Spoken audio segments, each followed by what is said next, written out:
Ces images de sites à l'abandon ne seront bientôt qu'un lointain souvenir. En friche depuis 2011, l'ancienne usine à gaz de Saint-Gilles-Croix-de-Vie va être totalement transformée.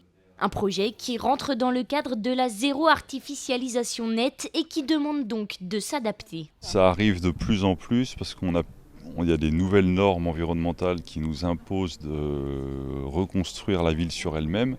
Et donc de plus en plus, on est en réhabilitation ou en déconstruction dans des zones et des secteurs déjà habités. Reconstruire en ville est une chose, reconstruire sur un site pollué est une autre difficulté.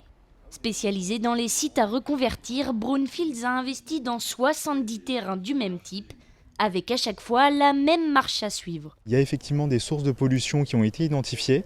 Donc ces sources de pollution, on sera obligé de les excaver, c'est-à-dire de les sortir de terre et de les traiter avec des filières spécialisées.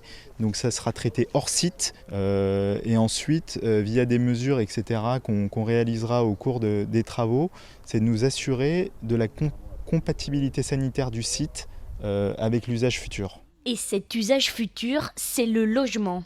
56 au total du T2 au T4. Un projet attendu avant même le lancement de la commercialisation prévue le 29 septembre. Une dizaine de familles se sont montrées intéressées. 9 logements seront accessibles en bail réel solidaire, une volonté de la ville. C'est aujourd'hui ce qui permet aux jeunes d'accéder à la propriété.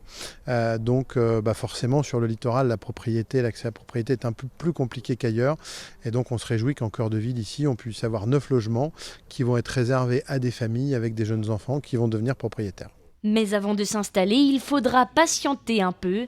La phase de dépollution devrait durer jusqu'en avril 2024, puis viendra la construction de ces logements. La livraison est prévue pour le deuxième trimestre 2026.